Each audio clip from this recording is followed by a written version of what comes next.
Tanggal 26 Mei, hari ke-147.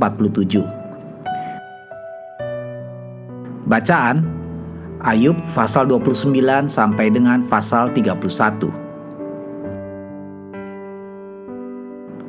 Pembelaan Ayub terakhir. Garis besar. Para penasehat Ayub akhirnya diam, tetapi masalah penderitaan Ayub terus berlanjut. Hampir dikuasai oleh depresi, Ayub merindukan masa lalu yang indah ketika ia menikmati kekayaannya dan kehadiran anak-anaknya. Berbeda dengan posisi status dan prestise sebelumnya, Ayub sekarang mengalami ejekan dari orang-orang muda di kotanya. Dan kondisinya saat ini adalah rasa sakit luar biasa dari penyakitnya yang menjijikan. Ayub berdiam diri. Dia memikirkan kembali hidupnya. Apakah ada area dosa yang dilakukannya? Tidak. Apakah dia memanifestasikan sikap pahit atau lalai terhadap tetangganya? Tidak. Apakah dia menunjukkan sikap tidak peka terhadap Tuhan atau lainnya? Tidak. Dan dengan kehidupan pribadi dan publiknya bagai sebuah buku terbuka di hadapan Tuhan, Ayub melihat semua yang terjadi pada kehidupannya.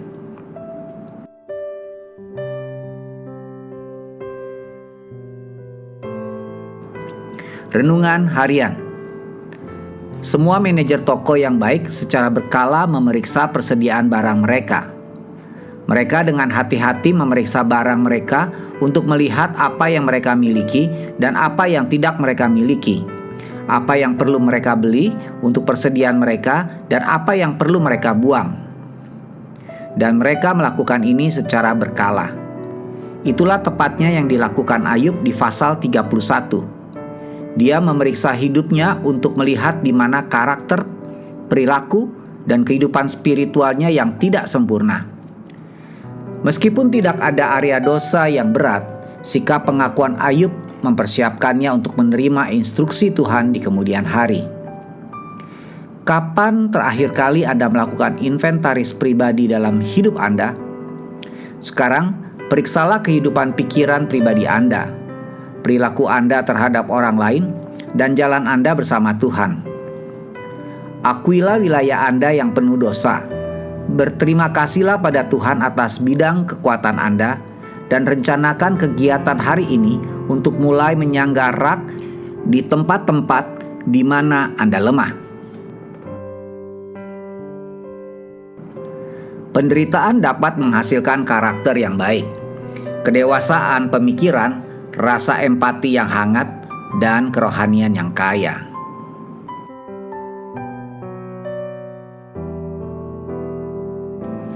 Pendalaman. Tempat berpengaruh. Ayub pasal 29 ayat 10. Ayub rupanya merupakan tokoh penting dalam masyarakatnya. Lihat Ayub pasal 29 ayat 10. Ketika dia memasuki gerbang dan alun-alun, yaitu tempat-tempat untuk transaksi bisnis dan hukum kota, para penatua, pangeran, dan pejabat kota berdiri untuk menghormatinya.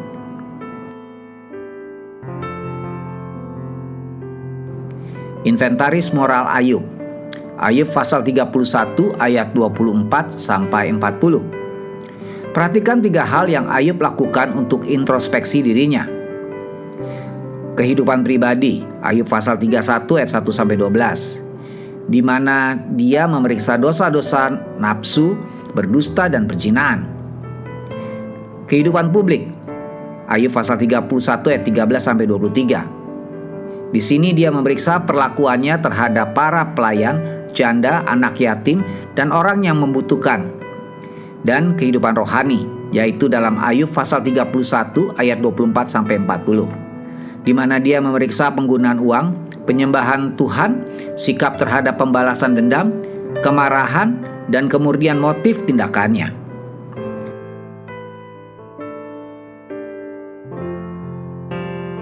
Amin. Tuhan Yesus memberkati.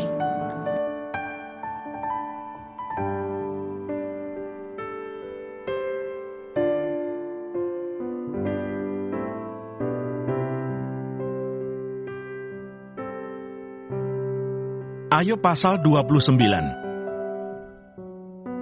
Kemuliaan yang dahulu dan kesengsaraan yang sekarang. Maka Ayub melanjutkan uraiannya. Kiranya aku seperti dalam bulan-bulan yang silam, seperti pada hari-hari ketika Allah melindungi aku, ketika pelitanya bersinar di atas kepalaku, dan di bawah terangnya aku berjalan dalam gelap.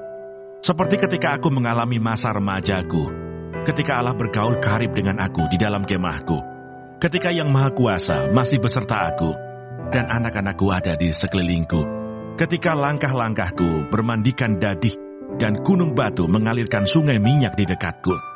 Apabila aku keluar ke pintu gerbang kota, dan menyediakan tempat dudukku di tengah-tengah lapangan, maka ketika aku kelihatan, mundurlah orang-orang muda, dan bangkitlah orang-orang yang sudah lanjut umurnya, lalu tinggal berdiri. Para pembesar berhenti bicara dan menutup mulut mereka dengan tangan. Suara para pemuka membisu, dan lidah mereka melekat pada langit-langitnya. Apabila telinga mendengar tentang aku, maka aku disebut berbahagia, dan apabila mata melihat, maka aku dipuji. Karena aku menyelamatkan orang sengsara yang berteriak minta tolong, juga anak piatu yang tidak ada penolongnya. Aku mendapat ucapan berkat dari orang yang nyaris binasa, dan hati seorang janda kubuat bersukaria. Aku berpakaian kebenaran dan keadilan menutupi aku seperti jubah dan serban. Aku menjadi mata bagi orang buta dan kaki bagi orang lumpuh. Aku menjadi bapa bagi orang miskin, dan perkara orang yang tidak kukenali kuselidiki. Geraham orang curang kuremuk dan merebut mangsanya dari giginya. Pikirku, bersama-sama dengan sarangku, aku akan binasa, dan memperbanyak hari-hariku seperti burung feniks. Akarku mencapai air, dan embun bermalam di atas ranting-rantingku. Kemuliaanku selalu baru padaku, dan busurku kuat kembali di tanganku. Kepadakulah orang mendengar sambil menanti, dengan diam mereka mendengarkan nasihatku. Sehabis bicaraku tiada seorang pun angkat bicara lagi, dan perkataanku menetes ke atas mereka. Orang menantikan aku seperti menantikan hujan, dan menadahkan mulutnya seperti menadah hujan pada akhir musim. Aku tersenyum kepada mereka ketika mereka putus asa, dan seri mukaku tidak dapat disuramkan mereka. Aku menentukan jalan mereka dan duduk sebagai pemimpin. Aku bersemayam seperti raja di tengah-tengah rakyat, seperti seorang yang menghibur mereka yang berkabung. Ayub pasal 30. Sengsara yang dialami. Tetapi sekarang aku ditertawakan mereka yang umurnya lebih muda daripadaku, yang ayah-ayahnya kupandang terlalu hina, untuk ditempatkan bersama-sama dengan anjing penjaga kambing dombaku. Lagi pula, apakah gunanya bagiku kekuatan tangan mereka? Mereka sudah kehabisan tenaga. Mereka merana karena kekurangan dan kelaparan, mengerumit tanah yang kering, belukar di gurun dan padang belantara. Mereka memetik gelang laut dari antara semak-semak, dan akar pohon arar menjadi makanan mereka. Mereka diusir dari pergaulan hidup, dan orang berteriak-teriak terhadap mereka, seperti terhadap pencuri. Di lembah-lembah yang mengerikan mereka harus diam, di dalam celah-celah tanah dan sela-sela gunung. Di antara semak-semak mereka meraung-raung. Mereka berkelompok di bawah jeruju. Mereka itulah orang-orang bebal yang tak dikenal, yang didepak dari negeri. Tetapi sekarang aku menjadi sajak sindiran dan ejekan mereka. Mereka mengejikan aku, menjauhkan diri daripadaku. Mereka tidak menahan diri meludahi muka aku. Karena tali kemahku telah dilepaskan Allah, dan aku direndahkannya, dan mereka tidak mengekang diri terhadap aku. Di sebelah kananku muncul gerombolan. Dikaitnya kakiku, dan dirintisnya jalan kebinasaan terhadap aku. Mereka membongkar jalanku dan mengusahakan kejatuhanku. Tidak ada yang menghalang-halangi mereka. Seperti melalui tembok yang terbelah lebar, mereka menyerbu. Mereka datang bergelombang di tengah-tengah keruntuhan. Kedahsyatan ditimpakan kepadaku. Kemuliaanku diterbangkan seperti oleh angin, dan bahagiaku melayang hilang seperti awan. Oleh sebab itu, jiwaku hancur dalam diriku. Hari-hari kesengsaraan mencekam aku. Pada waktu malam tulang-tulangku seperti digerogoti, dan rasa nyeri yang menusuk tak kunjung berhenti. Oleh kekerasan yang tak terlawan, koyaklah pakaianku, dan menggelambir sekelilingku seperti kemeja. Ia telah mengempaskan aku ke dalam lumpur, dan aku sudah menyerupai debu dan abu. Aku berseru minta tolong kepadamu, tetapi engkau tidak menjawab. Aku berdiri menanti, tetapi engkau tidak menghiraukan aku. Engkau menjadi kejam terhadap aku. Engkau memusuhi aku dengan kekuatan tanganmu. Engkau mengangkat aku ke atas angin, melayangkan aku dan menghancurkan aku di dalam angin ribut. Ya, aku tahu, engkau membawa aku kepada maut, ke tempat segala yang hidup dihimpunkan. Sesungguhnya, masakan orang tidak akan mengulurkan tangannya kepada yang rebah, jikalau ia dalam kecelakaannya tidak ada penolongnya? Bukankah aku menangis karena orang yang mengalami hari kesukaran? Bukankah susah hatiku karena orang miskin? Tetapi ketika aku mengharapkan yang baik, maka kejahatanlah yang datang.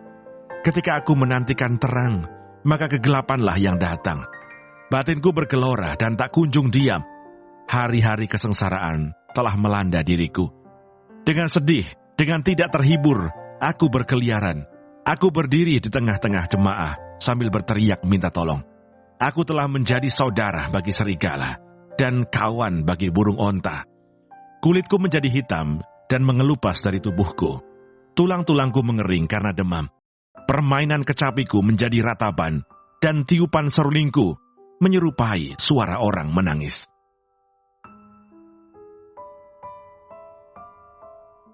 Ayub pasal 31. Sekali lagi Ayub mengaku tidak bersalah. Aku telah menetapkan syarat bagi mataku. Masakan aku memperhatikan anak dara? Karena bagian apakah yang ditentukan Allah dari atas? Milik pusaka apakah yang ditetapkan Yang Maha Kuasa dari tempat yang tinggi?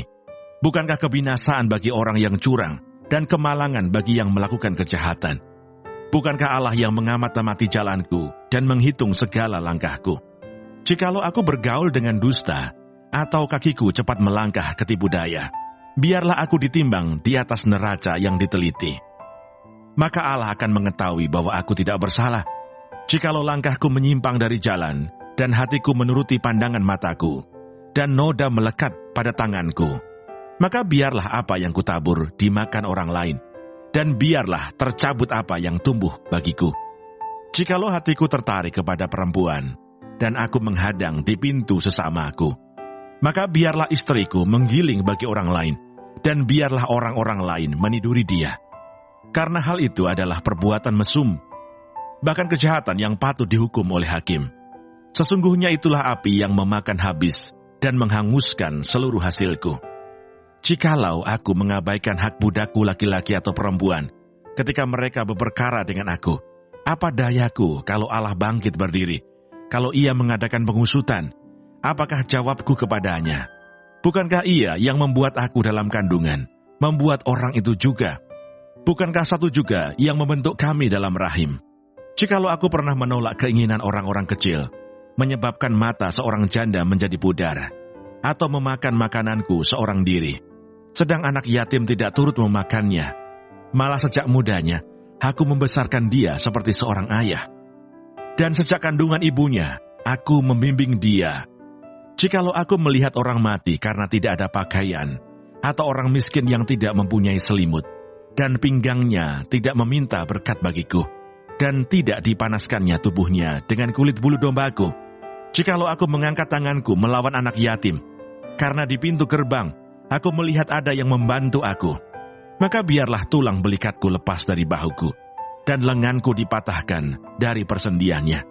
Karena celaka yang daripada Allah menakutkan aku, dan aku tidak berdaya terhadap keluhurannya. Jika aku menaruh kepercayaan kepada emas, dan berkata kepada kencana, engkaulah kepercayaanku. Jikalau aku bersuka cita karena kekayaanku besar, dan karena tanganku memperoleh harta benda yang berlimpah-limpah. Jikalau aku pernah memandang matahari ketika ia bersinar, dan bulan yang beredar dengan indahnya, sehingga diam-diam hatiku terpikat, dan menyampaikan kecupan tangan kepadanya, maka hal itu juga menjadi kejahatan yang patut dihukum oleh hakim, karena Allah yang di atas telah kuingkari. Apakah aku bersuka cita karena kecelakaan pembenciku, dan bersorak-sorai bila ia ditimpa malapetaka? Aku takkan membiarkan mulutku berbuat dosa, menuntut nyawanya dengan mengucapkan sumpah serapah. Jikalau orang-orang di kemahku mengatakan, Siapa yang tidak kenyang dengan lauknya? Malah orang asing pun tidak pernah bermalam di luar. Pintu kuku buka bagi musafir. Jikalau aku menutupi pelanggaranku seperti manusia, dengan menyembunyikan kesalahanku dalam hatiku, karena aku takuti khalayak rame dan penghinaan kaum keluarga mengagetkan aku, sehingga aku berdiam diri dan tidak keluar dari pintu. Sekiranya ada yang mendengarkan aku. Inilah tanda tanganku. Hendaklah Yang Maha Kuasa menjawab aku. Sekiranya ada surat tuduhan yang ditulis lawanku, sungguh, surat itu akan kupikul dan akan kupakai bagaikan mahkota. Setiap langkahku akan kuberitahukan kepadanya. Selaku pemuka, aku akan menghadap dia. Jikalau ladangku berteriak karena aku, dan alur bajaknya menangis bersama-sama, jikalau aku memakan habis hasilnya dengan tidak membayar dan menyusahkan pemilik-pemiliknya, maka biarlah bukan gandum yang tumbuh, tetapi onak, dan bukan jelai tetapi lalang. Sekianlah kata-kata Ayub.